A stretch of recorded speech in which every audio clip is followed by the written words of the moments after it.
Welcome to the deep dive. Today, we're taking a look at something increasingly important: bioalcohol. Yes, You shared a detailed report with us, focusing on the global market for it in 2025 and where it's heading. that's right. Think of it as a renewable resource that's really sort of starting to make waves. Exactly. And our aim in this deep dive is really to pull out the most crucial and interesting insights from that report. Right. We want to give you a clear, sharp picture of the bioalcohol landscape right now and what the future holds.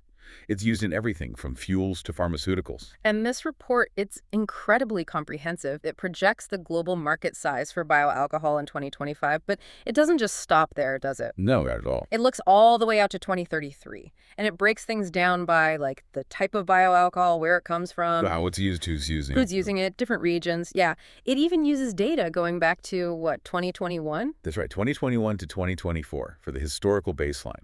Okay, so we've got this wealth of information. Where should we dive in first? What's the headline? Let's start with the big picture, the overall size of the market.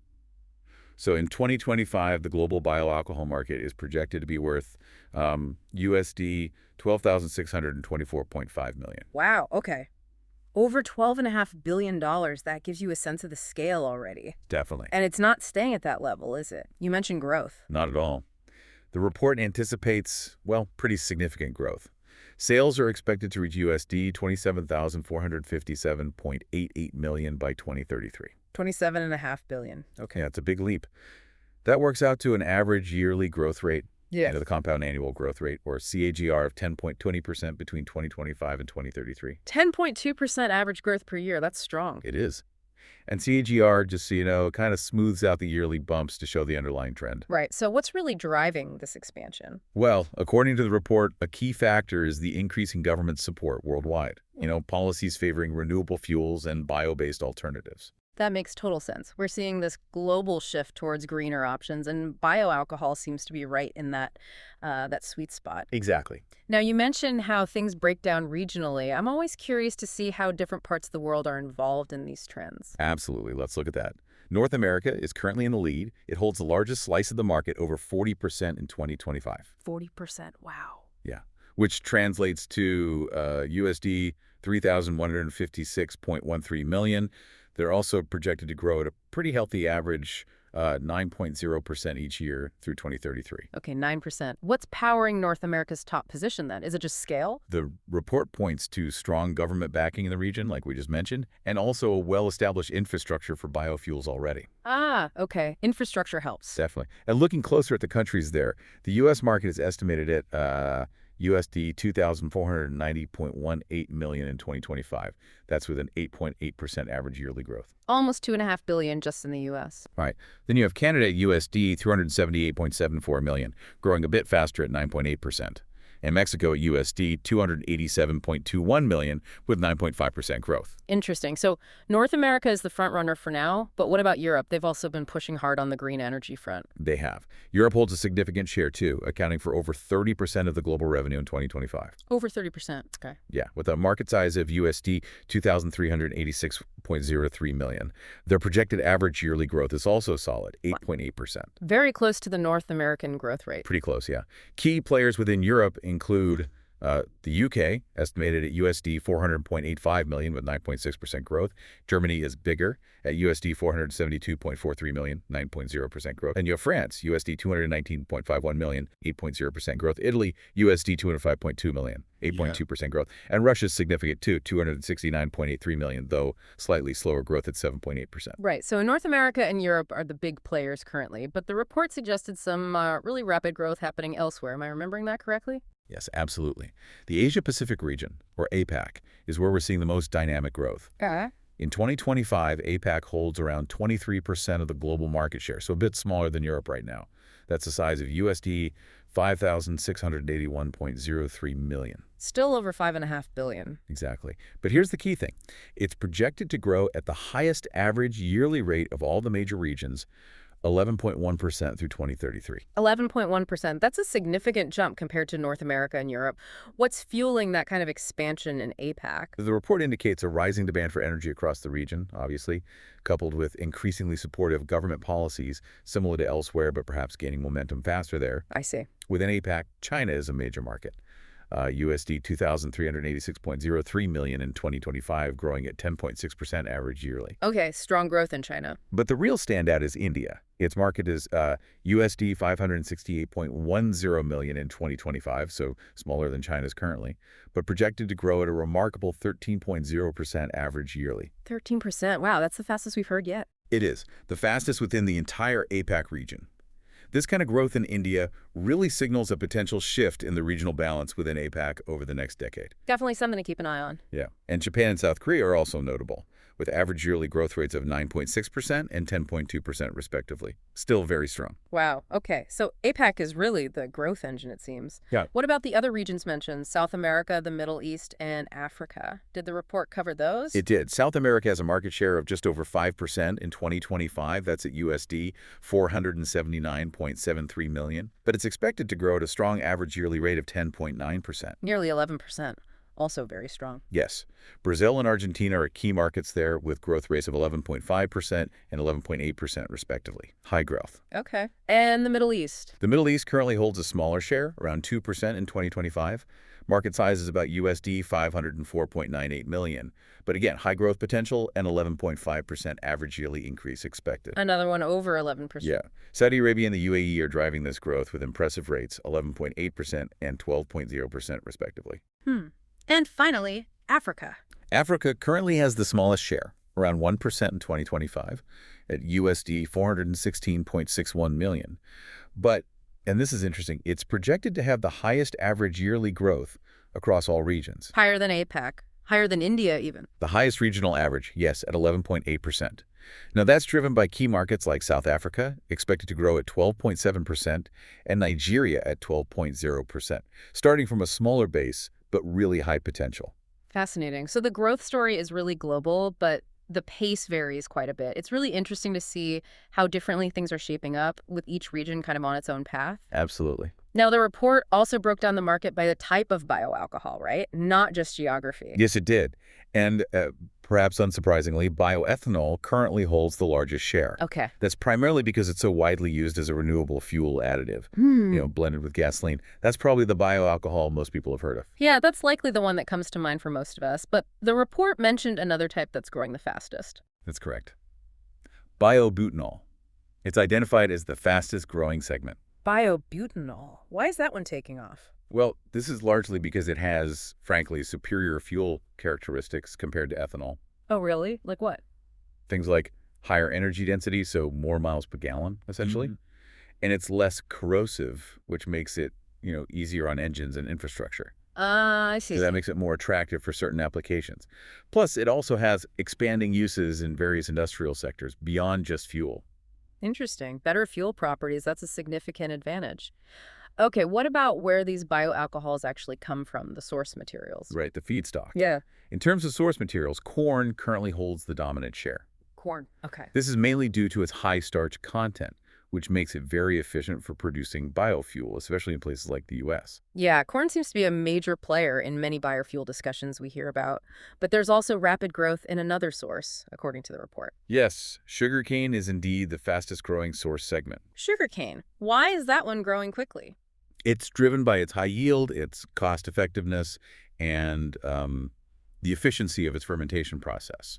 It works really well, particularly in the regions like South America, Brazil, for instance, where sugarcane production is already huge and well established. Right. Makes sense to leverage existing agricultural strengths. Okay, so we've looked at types and sources. The report also detailed the applications, how bioalcohol is used, and you hinted it's broader than just putting fuel in your car. Absolutely. While transportation fuel does account for a significant portion, that's driven by the increasing global demand for renewable energy, there's another segment experiencing rapid growth. Which is? The chemical intermediate segment. Chemical intermediate. It's used as a building block to make other chemicals. This is being driven by the rising need for bio-based chemicals in a whole variety of industries. Think pharmaceuticals, coatings, plastics. Oh, okay. So the bioalcohol is becoming a key ingredient, a starting material in a wider range of products, not just fuel tanks. Right, a platform chemical almost. So it's becoming a key building block for other industries as well. Now, let's talk about what's actually making this market move. What are the key sort of market dynamics at play? The drivers. Yeah, the report highlights several key drivers. First off, there's just growing consumer awareness about sustainability. People are asking for greener products, and that's naturally pushing the adoption of things like bioalcohol. Sure, consumer demand pulls things through. Exactly. Second, the abundant availability of biomass resources around the world. There's a lot of potential feedstock out there, which makes large-scale production possible. Okay. And third, as we've just discussed, the expanding industrial uses beyond just transportation are a significant factor. More applications mean more demand. Those all make sense. Increased awareness creates demand, readily available resources enable supply, and finding new ways to use it broadens the market. Are there any hurdles, limitations to this growth, restraints? Yes, there are a couple of notable restraints mentioned. One is simply competition from other biofuels. Biodiesel, renewable diesel, they're all vying for market share and policy support. Right, it's not the only green fuel game in town. Exactly. The other big one is concerns about land use. This is the classic food versus fuel debate. The idea that using agricultural land to grow crops specifically for bioalcohol could compete with growing food crops, potentially impacting food prices or availability. That's always a tricky balance. It is. And the report also mentioned some technical limitations, specifically in how much bioalcohol, particularly ethanol, can currently be blended with traditional fuels in existing vehicle fleets and infrastructure. That can slow down more widespread adoption in transportation. Okay, blend walls and compatibility issues. Those are important points to consider. The renewable energy space is definitely getting crowded, and yeah, how we use our land is always critical. What about the future? What are some of the key trends shaping the bioalcohol market going forward? Several interesting trends are highlighted. There's a rising demand for what are called second-generation biofuels. Second generation, what does that mean? These are biofuels made from non-food biomass sources. Think agricultural waste like corn stalks or forestry residues or even dedicated energy crops grown on marginal land. So that gets around the food versus fuel issue. Precisely. It makes them potentially more sustainable by avoiding that direct competition with food production. That's a big focus area. Okay, what else? We're also seeing continuous improvements in the technologies used for fermentation and converting biomass into bioalcohol, making the whole process more efficient, cheaper. Better tech, lower costs, standard path. Right. Additionally, as we touched on, the increasing use of bioalcohol in pharmaceuticals, chemicals, and industrial solvents is a significant ongoing trend. The market is diversifying beyond fuel. More non-fuel applications, got it. And finally, there's a growing interest in using algae as a source for bioalcohol production. Algae. Interesting. Yeah, it has the potential for even greater efficiency and doesn't require agricultural land in the same way. Still early days for large scale, but a lot of research is happening there. That sounds promising. And the report even pointed to a specific example of progress, the recent launch of a car in India designed to run on 100% ethanol. That's a real-world example of this technological push. 100% ethanol car. All right. Okay. So the tech is moving to allow higher concentrations. Algae-based production sounds particularly promising from a sustainability angle, too. It's great to see that kind of innovation happening. Definitely. Now, with all this activity, who are the main players? The companies driving this. What does the competitive landscape look like? Well, the report indicates that the key companies in the bioalcohol market are really focused on a few things. Coming up with new technologies, expanding their ability to produce more, building new plants, increasing capacity, and forming partnerships. Strategic alliances are common. Okay.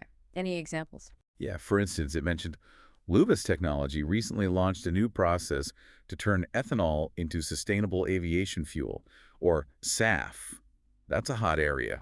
Jet fuel. Big potential there. Huge.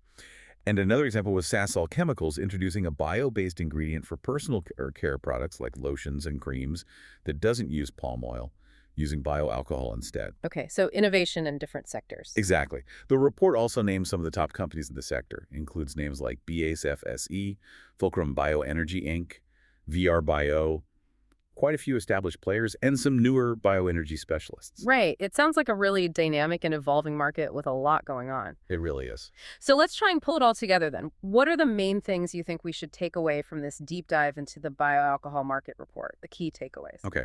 Firstly, the bioalcohol market is definitely on a strong growth trajectory. We're talking over 10% average annual growth expected between now and 2033. That's significant. Right. Big growth. Secondly, while North America is currently the largest market, the really rapid expansion, the highest growth rates, are anticipated in the Asia-Pacific region and also in Africa. Okay. Shifting geographical focus over time. Potentially, yes. Thirdly, within the types, bioethanol is dominant now, mostly for fuel blending, but biobutanol is the one growing fastest, thanks to better properties and wider uses. Ethanol now, but butanol rising. Got it. And finally, the key factors driving all this growth include, the increasing focus on sustainability globally, government support, and importantly, advancements in technology making production better and cheaper. But there are challenges too. Yes, challenges remain, mainly competition from other biofuels and those ongoing concerns about land use, the food versus fuel issue. Right. So it's a market with a lot of positive momentum, but also some definite hurdles to overcome. That sums it up well. Okay. And looking ahead then, maybe a final thought for our listeners. Considering how many different ways bioalcohol can be used, fuels, chemicals, materials, and these strong growth predictions, how might this renewable resource fundamentally change not just where we get our fuel, but maybe also the everyday materials and products we use? That's a really important question to think about, isn't it? With this growing emphasis on sustainability and all the technological progress being made, what unexpected breakthroughs might we see? How bioalcohol is produced maybe from algae or waste streams, and the different ways it could be applied in the coming years. Yeah. It's definitely worth considering the wide-ranging impacts this could have, not just on big industries, but ultimately, on your own life, the products you use every day.